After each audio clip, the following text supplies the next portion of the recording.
Students, आपका S के S E classes में स्वागत है।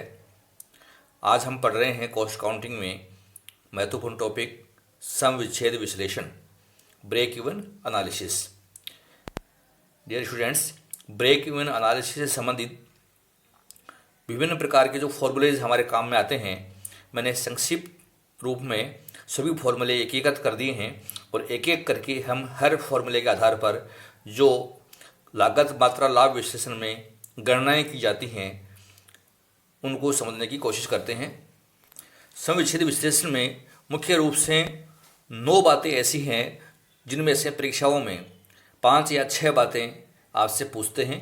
आपको ये सभी सूत्र आने बहुत आवश्यक है और सभी गणनाएं मैंने इसी लेक्चर में आज आपके सामने रखी हैं। सबसे पहले हमें याद करना होता है अंशदान, कंट्रीब्यूशन। जैसा कि मैंने मेरे पिछले लेक्चर बताया था कि excess of sales over variable cost is contribution, अर्थात contribution means sales minus variable cost. दोनों ही आपको वैल्यू के रूप में लेनी है कि कुल हमारी कितनी सेल्स है, कुल कितना वेरिएबल कॉस्ट है, डिफरेंस इज कंट्रीब्यूशन।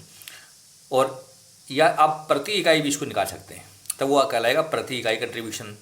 इसको हम फिक्स्ड कॉस्ट प्लस प्रॉफिट जोड़कर भी निकाल सकते हैं, या अर्थात हमारी किसी फैक्ट्री में एक वर्ष में कितनी फिक्स कॉस्ट है और उस वर्ष में हमने कितना प्रॉफिट अर्न किया, दोनों को जोड़ दें तो भी कंट्रीब्यूशन कहलाता है। डिटेल स्टडी के लिए आप मेरा लेक्चर नंबर 2 पढ़ सकते हैं। दूसरा है लाभ मात्रा अनुपात, पीवी रेशियो, अर्थात प्रॉफिट वॉल्यूम रेशियो।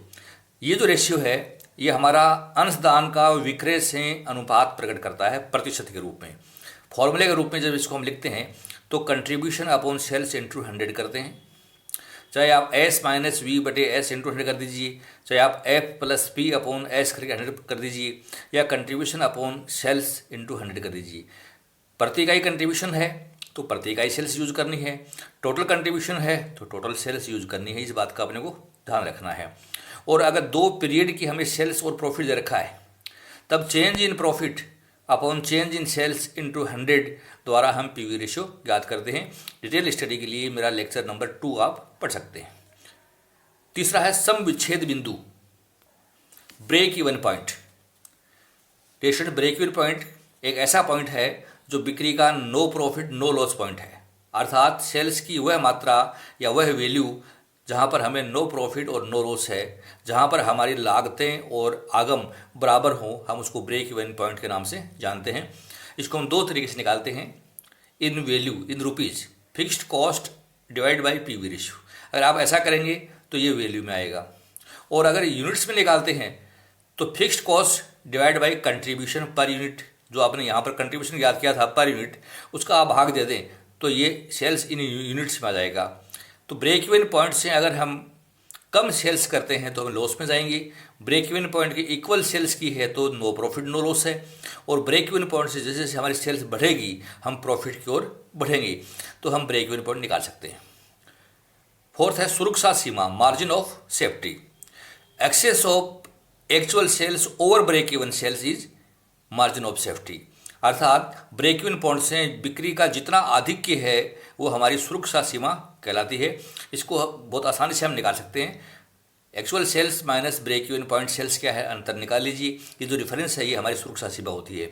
और हम सुरक्षा सीमा एक सूत्र से ऐसे भी निकाल सकते हैं, profit divide by PV ratio, हम सुरक्षा सीमा की गणना कर सकते हैं। और आप चाहो तो परसेंटेज में निकाल सकते हैं उसको, कि sales minus variable cost divide by sales into 100, तो हमारी margin of safety in percentage में आ जाएगी कि हम कितने % सुरक्षित हैं। तो हम ये सुरक्षा सीमा भी आसानी से निकाल सकते हैं। 5वां है अज्ञात स्थायी व्यय की गणना। कई बार हमारे क्वेश्चन में हमें फिक्स कॉस्ट नहीं दे रखी होती है और हमें कहते हैं ब्रेक इवन पॉइंट याद करिए, तो ब्रेक इवन पॉइंट में हमें फिक्स कॉस्ट चाहिए, तो बिना फिक्स कॉस्ट के ब्रेक इवन पॉइंट नहीं ज्ञात हो सकता। तो सबसे पहले हमें जो अननोन फिक्स्ड कॉस्ट है वो ज्ञात करनी होती है। तो अननोन फिक्स्ड कॉस्ट कैसे ज्ञात करें? फॉर्मूला हमारा, जो सेल्स गिवन है हमारे क्वेश्चन में, जो हमें दे रखी है, सेल्स इंटू पीवी रेशियो, अर्थात नंबर 2 में जो पीवी रेशियो है उसको गुणा कर दीजिए, तो सेल्स इंटू पीवी रेशियो करते ही हमारा कॉन्ट्रीब्यूशन बन जाता है। और इसमें से हमारी उस सेल्स पे जो प्रॉफिट है वो लेस कर दीजिए, तो कंट्रीब्यूशन माइनस प्रॉफिट करते ही ये हमारी फिक्स्ड कॉस्ट आ जाती है। क्योंकि हमें पता है कि fixed cost plus profit equal to contribution होता है, और कंट्रीब्यूशन में से जैसे ही आपने ये पी घटा देंगे तो हमारे पास प्रॉफिट फिक्स्ड कॉस्ट बच जाएगी। तो अज्ञात स्थायी व्यय निकालने हो तो sales into PV ratio minus profit कर दीजिए, हमारी अननोन फिक्स कॉस्ट मिल जाएगी। लाभ की गणना, कई बार हमें किसी सेल्स पर लाभ ज्ञात करने के लिए कह देते हैं कि बताइए कि हम 20 लाख का माल बेचे तो क्या लाभ होगा। तो जो सेल्स दे रखी है आपको, जिस सेल्स पर लाभ ज्ञात करना है, उस सेल्स को आप पीवी रेशियो से मल्टीप्लाई कर दीजिए। तो ऐसा करने से उस सेल्स का कंट्रीब्यूशन आ जाएगा और उस कंट्रीब्यूशन में से हमारी कंपनी की जो फिक्स्ड कॉस्ट है वो आप घटा दीजिए। तो ऐसा करने से प्रॉफिट हमें अवेलेबल हो जाएगा। तो बहुत आसान फॉर्मूला है। प्रॉफिट अगर निकालना हो तो कंट्रीब्यूशन में से फिक्स कॉस्ट घटा दो और फिक्स कॉस्ट निकालनी है तो कंट्रीब्यूशन में से प्रॉफिट घटा दीजिए आप। तो दोनों कैलकुलेशन हम बहुत आसानी से करके दिखा सकते हैं। नेक्स्ट 7वां जो पॉइंट मैंने आपके सामने लिखा है, ये बहुत इंपॉर्टेंट पॉइंट है, परीक्षा में अक्सर पूछते हैं। एक निश्चित राशि का लाभ कमाने हेतु विक्रय की गणना। हमें कई बार डिजायर्ड प्रॉफिट देते हैं कि हमें 5,000 रुपये महीने का प्रॉफिट कमाना है, हमें साल में 20 लाख का प्रॉफिट अर्न करना है, तो बताइए कि हमें कितना माल बेचना होगा। तो हमें डिजायर्ड सेल्स याद करनी पड़ सकती है। तो ये दो तरीके से निकाल सकते हैं आप, एक तो है सेल्स इन वैल्यू और एक सेल्स इन यूनिट्स भी निकाल सकते हैं। तो फॉर्मूला है fixed cost plus desired profit, अर्थात हमारी कंपनी की जो फिक्स्ड कॉस्ट है उसमें हम वांछित लाभ जो डिजायर्ड प्रॉफिट वो जोड़ देंगे और दोनों के योग में हम पीवी रेशियो का भाग दे दें तो सेल्स इन वैल्यू हमें ज्ञात हो जाएगी। मान लो आपसे कहते हैं कि हमें 50,000 रुपये लाभ कमाने के लिए क्या माल बेचें, तो फिक्स्ड कॉस्ट में आप 50,000 रुपये जोड़ दीजिए, पीवी रेशियो का भाग दे दें तो ये सेल्स इन वैल्यू में आ जाएगी। और अगर हमें यूनिट्स में पूछ लें तो वैसे निकालेंगे, fixed cost plus desired profit divide by contribution per unit, अर्थात हमारा प्रति इकाई जो अंशदान है उसका भाग दे देंगे तो ये इकाइयों में सेल्स याद हो जाएगी। तो दोनों में से जो सूचना आपके पास अवेलेबल है वो हल कर दीजिए और दोनों सूचनाएं अवेलेबल हैं तो दोनों तरीके से भी आप निकाल कर दिखा सकते हैं। नेक्स्ट है एक निश्चित विक्रय राशि पर लाभ की गणना। कई बार हमें एक सेल्स का लेवल दे देते हैं कि हमारी कंपनी 20 लाख का माल बेचे तो लाभ क्या होगा।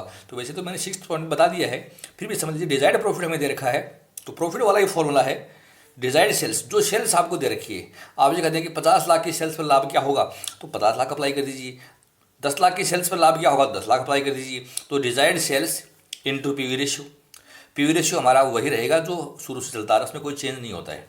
आपको चेंज तभी होगा पीवी रेशियो में जब या तो प्रति इकाई विक्रय मूल्य बढ़ा दें या प्रति इकाई वेरिएबल कॉस्ट कम कर दें, तो इसमें अंतर आ सकता है, अन्यथा नहीं आएगा। तो desired sales into PV ratio minus fixed cost कर दें तो एक निश्चित विक्रय राशि पर लाभ की गणना हम करके दिखा सकते हैं। नेक्स्ट है 9वां फॉर्मूला मैंने आपके सामने लिखा है, नए समविच्छेद बिंदु पर प्रति इकाई विक्रय मूल्य की गणना। मैंने आपको बताया कि हर कंपनी अपना ब्रेक इवन पॉइंट कम चाहती है, डाउन करना चाहती है। मान लो मैं आपको कि हमारा वर्तमान ब्रेक इवन पॉइंट जो है वो 60,000 इकाइयों पर है और कंपनी चाहे कि हमारा ब्रेक इवन पॉइंट तो 50,000 इकाइयों पर आए, तो ऐसी स्थिति में हमें विक्रय मूल्य में क्या परिवर्तन करना होगा, सेलिंग प्राइस पर यूनिट हमारी क्या होगी, हमें ये याद करना पड़ता है। तो सेलिंग प्राइस पर यूनिट अगर आपको निकालनी हो इस कंडीशन में जब ब्रेक इवन पॉइंट आप बदल रही हो तो फॉर्मूला हमारा fixed cost divide by new break even point in units, अर्थात जो डिजायर्ड है हमारा, न्यू का मतलब डिजायर्ड जो ब्रेक इवन पॉइंट है उसका भाग दे दीजिए। मालूम है आप लोगों को हमारी फिक्स कॉस्ट 6 लाख रुपए हैं और डिजायर्ड ब्रेक इवन पॉइंट 60,000 का है तो 6 लाख में 60,000 भाग दे दो तो 10 रुपये आ गया। अब वेरिएबल कॉस्ट पर यूनिट कितनी है वो आप इसमें ऐड कर दीजिए। ऐसा करने से सेलिंग प्राइस पर यूनिट हमें मिल जाएगी। तो जी स्टूडेंट्स, ये जो 9 फॉर्मूले हैं इनमें से एग्जामिनेशन में 4 या 5 फॉर्मूले आपसे पूछते हैं, बीकॉम पार्ट सेकंड के एग्जाम में या एमकॉम प्रीवियस के एग्जाम में या बीकॉम सेकंड एएफएम की फाइनेंशियल मैनेजमेंट के एग्जाम में। तो आप इन 9 फॉर्मूलों को अच्छी तरह समझ लीजिए, इनमें से एनी 4 एग्जाम में आते हैं। मेरी एक सलाह आपसे ये है कि आप कुछ भी पूछे आपको हर क्वेश्चन में कंट्रीब्यूशन निकालना है, आपको पीवी रेशियो निकालना है। ये 2 तो आपको कहे या न कहे आपको निकालने ही हैं। बाकी जो 3 से लेकर 9 तक है इनमें से जो बात पूछी है आपसे वो आपको अच्छी तरीके से समझ लेनी है, याद कर लेनी है। बेसिकली इस चैप्टर का जो फॉर्मूला है मैंने आपको पहले बता दिया था कि कंट्रीब्यूशन इक्वल टू होता है S minus V equal to F plus P, अर्थात ये जो 4 टर्म है S minus V equal to F plus P, इन 4 में से अगर आपके पास 3 पता है तो भी आप आसानी से निकाल सकते हैं, 4 पता है तो बहुत सरल सूचनाएं हैं और 2 पता है तो हम सूचना तो सारी निकाल लेंगे, लेकिन क्वेश्चन हमारा थोड़ा टिपिकल हो जाता है। तो s minus V equal to f plus P, इस पर पूरे फॉर्मूले हमारे आधारित हैं। इन 9 फॉर्मूलों से आधारित एक क्वेश्चन में मेरे अगले लेक्चर में लूँगा, उस लेक्चर को आप अवश्य सुनिए, जिसमें ये सभी सूत्र आपके इस तरीके से समझ में आ जाएंगे। मैंने ऐसा क्वेश्चन लूँगा जिसमें ये सब बातें आपके क्वेश्चन में पढ़ने को मिलेंगी। तो ये तरीके से आपके सामने बेस फॉर्मूला वाला लेक्चर हो गया है। तो लेक्चर नंबर 5 में मैंने फॉर्मूले दिए हैं आपको, और जो लेक्चर नंबर 6 लगूंगा मैं अभी आपके सामने, उसमें मैं इन सभी को एक क्वेश्चन के द्वारा समझाऊंगा, ताकि ये कंसेप्ट आपकी अच्छे तरीके से क्लियर हो जाए। तो आप मेरा अगला लेक्चर समझने के लिए ज़रूर सुनिएगा। आपने लेक्चर ध्यान से सुना, इसके लिए बहुत बहुत धन्यवाद। Thank you so much.